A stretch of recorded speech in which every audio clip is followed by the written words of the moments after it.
So this morning I was watching YouTube and the algorithm blessed me with this.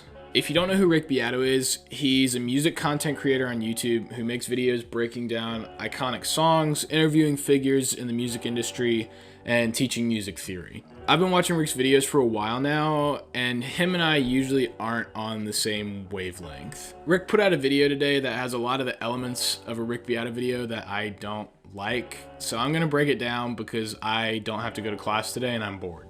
A lot of Rick's videos about modern music are based on the idea that more complex music is inherently better than less complex music. And a product of that line of thinking is the idea that much of popular music today isn't as objectively good as popular music was when Rick was younger. I don't think I'm really doing any mental leaps here. He makes these two statements in the first 20 seconds of the video of his that I watched today. Mostly songs that I've never seen before and I've never heard. So I'm going to listen to it so that you don't have to. I assume that there's probably very little guitar, although I have no idea. Statements like these are sort of dog whistles that Rick uses throughout many of the videos on his channel to promote the underlying idea that mainstream music today is objectively worse than it was in the past. These first two statements prime the viewer of Rick's videos to the predisposition that the music that Rick is reacting to in this video is bad. I made a conservative count of these types of statements in the video Rick put out today, and during the 15-minute runtime of the video, he made 18 statements that I would put in the same category as the ones I just played, meaning that he made one of these types of statements about once every 52 seconds. Although, it's worth noting that there were a few songs which Rick didn't make any of these types of statements for, and overall the frequency of these statements went down as the video progressed. In the video, Rick gives his thoughts on the first 10 songs on Spotify's global top 50 playlist, and the section I'm going to focus on is a sequence of 3 songs that Rick reacts to that all have the same drum beat, which Rick is very particular about pointing out. If you want to watch the clip, it's from about the 6-minute mark of Rick's video to the 11-minute mark.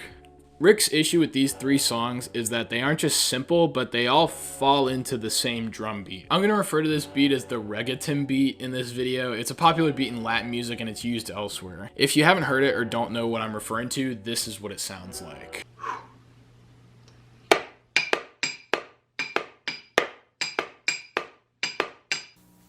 That's really not very inspiring sounding. So it's kind of an anti-groove. I found this interesting as this beat is one of the most popular drum beats in the world. It's been featured on a ton of songs, including, Bad Bunny's songs Me Porto Bonito, Coco Chanel, Titi Me Pregunto, and Ojitos Lindos, Shakira's songs TQG, Hips Don't Lie, and Waka Waka, J Balvin's song Mi Gente, Don Omar's song Danza Kuduro, Despacito, Ed Sheeran's Shape of You, a Turnstile song called Don't Play, a Foo Fighters song called Run, and a King Gizzard and the Lizard Wizard song called Minimum Brain Size, although that one doesn't really count because it's in an odd time signature, so the drums do different stuff, but I just wanted to include the boys. But because this drum beat is repeated through multiple songs, Rick implies that the 3 songs in the video lose objective value for unoriginality or something. As I was thinking about songs that use the same drum beats, one specific album came to mind. Mdou Moctar is a guitarist based in Nigeria. If you're plugged into the guitar world, you might have heard of him. People are comparing him to Jimi Hendrix and stuff, like, no big deal. But if you haven't heard of him, I'll link a couple of his live performances in the description. On his album Afrique Victime, 7 of the 9 songs share an extremely similar drum beat based on a 6/4 polyrhythm. If you don't know what that means, it's basically a rhythm where you can count 4 beats to a measure or 6 beats to a measure, and both are right, it doesn't matter.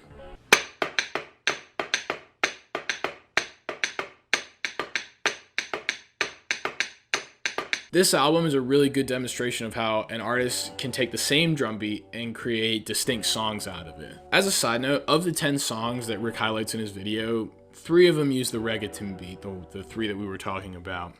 One of them has no drums.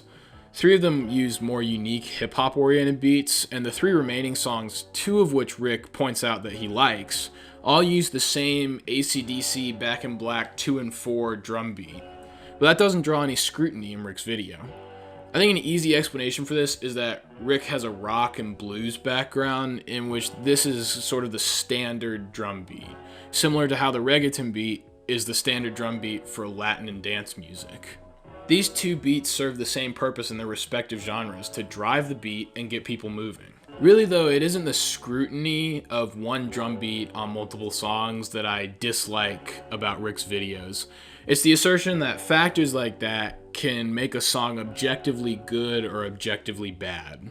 Rick's video is full of comments on what makes each of the songs good or bad, and he even goes so far as to assert that the songs that don't fit into his criteria of objectively good music aren't real songs. This is actually a song. It has form, it has a verse, pre-chorus, chorus, and a post-chorus. It sounds so different from everything else. Well, the ones that are songs sound like songs instead of just some random 3-chord vamp that has one section essentially. These assertions come into conflict with how I try to view music. Music is art, and art is subjective. Because I try to view music as art, I try to focus on how a song makes me feel, or if it makes me feel anything. When trying to organize my thoughts for this video, I decided to categorize music into what I like, what I don't like, and the gray area in between. Music I like includes bands like Vampire Weekend, The White Stripes, and a lot of the other Jack White extended universe stuff. This album by Jordana and TV Girl, and a lot of other stuff. There's really only one subsection of music that I can say with a certainty that I don't like, and that is the Maroon 5 catalog. Look, my whole life I've been this way, and I don't know why. Like, I know people who like Maroon 5, and that's great. I'm proud, I envy them. But I only point them out specifically because about a year ago, I was listening to music with one of my friends, and we decided to listen to at least some of every song that Maroon 5 had put out. I think I found one or two songs that I could bear, but generally Maroon 5 keeps the label of music that I don't like. Then there's the gray areas in between what I like and don't like. Bands like King Gizzard and the Lizard Wizard, who have so many albums out that I'm just completely overwhelmed by the amount of content they've produced, but whose music I generally like. To artists like Taylor Swift, who I like a lot, but the MCU-ification of her work has sort of distanced me from it. Although that's more of a fan culture issue than just the music issue. Generally, I say I don't like country, but there are plenty of country songs that I like. As Good As I Once Was by Toby Keith, Fishin' in the Dark by Nitty Gritty Dirt Band, Nobody by Blake Shelton, Champaign, Illi-noise by Old 97s, and Fools Rush In by Dale Hollow are all songs that I've put on playlists that I listen to regularly. Pavement is maybe the best example of a gray area band for me. They're supposed to be like the father of 2000s era indie rock, and I like a lot of their songs like Cut Your Hair, Harness Your Hopes, Spit on a Stranger, and Range Life. And the best way that I've come up with to express how I feel about the band is that they're like a slacker rock band, but sometimes they slack a little too much. My whole point in this video is that everything I just explained about the music that I like and don't like literally doesn't matter. For example, in the same listening session with my friend that I talked about earlier, I played them a Vampire Weekend song called M79. It's one of my favorite songs. And after a minute or so, they said something to the effect of, this song sounds like Halloween, it's not really doing it for me. Because music is subjective, each person has their own tastes and distinctions, so it's really hard to create general distinctions that apply to all music. Sure, you could try and base what objectively good music is off of what's popular, but that would mean that the songs that Rick doesn't like in the list of the 10 most popular songs in the world are good. Really what's happening is Rick is using a mix of his taste in music, maybe it was popular when he was younger, and his experience in his production career to create a general outline for categorizing objectively good music. Music just exists, and I think that's really beautiful. Artists have created a product out of work and passion and have released it out into the world for people to experience. The people who experience art have the ability to determine whether they like it, dislike it, feel like it had no effect on them, or any other point in between, but each person's tastes are unique, and so creating objective parameters for what's good in music discounts the tastes of those who may not share the same views as whoever creates the parameters. I think the best way to discuss music is, instead of using language like this is good and this is bad, is to use language closer to, this is what I like about whatever song you're listening to, and this is why. Or this is what I don't like about whatever song we're listening to, and this is why. Language like this promotes discussion and understanding of each party's tastes and biases. Lastly, content like YouTube videos is art, and you work hard to make it. I think for most content creators, it's a labor of love. I mean, I spent like 8 hours working on this stupid video just because I was bored on a day that I didn't have to go to class. This is all for fun, just like how Rick makes his videos for fun.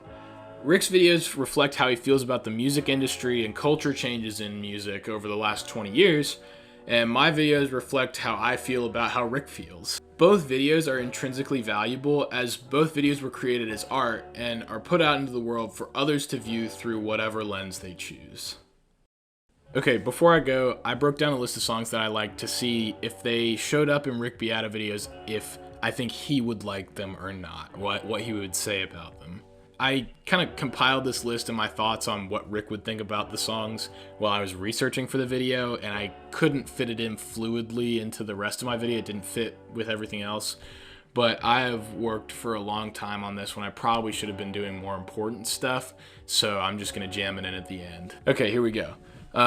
Boys of Summer by Don Henley. I think yes for Rick. There are lots of changes. It's guitar centric. The vocals are good. There's no auto-tune. It's in the Eagles cinematic universe. There's a bridge and there are key changes. So I think that's a Rick Beato yes. How Long by Vampire Weekend? Maybe. It's guitar centric, but it's really simple. It's repetitive. The section changes only happen with instrument changes. It's the same chords through the whole song. And it's a really simple chord progression. Mars for the Rich by King Gizzard and the Lizard Wizard. Rick would definitely do air drums to this song. Closing Time by Semisonic. It like checks all the boxes on the Rick Beato Is It Good list. It's guitar centric. There's sparse piano. It's from the 90s. There's a bridge. There's a key change. And there's a guitar solo with pretty good guitar tone from what I can, Okay. This song is called A Whole Pot of Jelly for a Little Slice of Toast. It's by Pete Wingfield. I think Rick would probably say that it's funky. New York, I Love You, But You're Bringing Me Down by LCD Soundsystem. This one was really interesting. I said maybe no, I don't know. He might say that the piano voicings are cool, but the song doesn't go anywhere. That's a point that he says a lot when he does the Spotify breakdowns, that modern music doesn't go anywhere. It doesn't change. There are no key changes. And the melody of this song is pretty simple, but it's interesting because this is kind of a protest song or a song to bring awareness to an issue. And so the song's purpose isn't to be complex. It's to convey emotion and bring attention to an issue. I was thinking about other songs too, like The Revolution Will Not Be Televised by Gil Scott-Heron, which is like also a pretty simple song. There are key changes, but it's the same bass line through most of it. It's kind of a rap song. There isn't really a melody, and verses are broken up with jazz flute, baby, which is like, I'm on board for that. But it's a protest song. It's meant to convey emotion, convey information to people who aren't privy to the information or don't have the experiences that the writer has. So it's interesting to think that discounting a song for not being complex could discount whole ideas. Ridin' in My Car and Magnet, these are two songs by the band NRBQ. I think Rick would say, yes, they're good, but if you listen to both of them one after the other, he might say that they sound the same. There are distinct changes, there's bridges, there are solos, and Rick would be headbanging for sure. Love Impaired by Dinosaur 94. This is a song I found this summer. I think Rick would be on the fence about it. It's fun, but there's kind of a weird factor to it that I don't know if he'd be on board for. And there aren't really any changes in it except for a solo. There's no bridge or anything. There's just a verse section and a chorus section, and that's it. Green Glass by Andy Shauf. Yes, I think Rick would be into this because it's a performance. Like, Andy Shauf is a really good musician. The instrumentation is really interesting, and he sings really well on it. And so I think Rick will be into it because it's unique. It's a good performance. It's like, it goes, you know.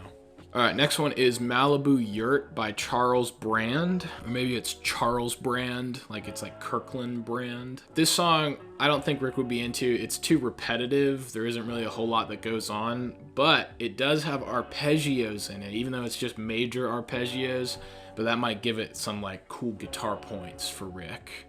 And last one, Elvis should play ska by Graduate. If you don't know, Graduate is a ska band that the members of Tears for Fears were in before they were Tears for Fears. It's just like a silly little, this is a Rick Beato banger. It's in the Tears for Fears cinematic universe. There are key changes, there are breaks, there's piano, there's guitar. This is another Rick headbanger. Alright, that's the video. I had fun making this. This is the first YouTube video I've made in this style where I've had a script and like organized my ideas before I started shooting. So this is a fun experiment. It's a fun like exercise to do. And now I'm going to edit it. And yeah, so if you liked it, leave a like. Make sure to do whatever pleases you, right? Because art is subjective. So leave a like if you liked it. Don't if you didn't. I mean, do whatever pleases you. And I'll see you in the next one.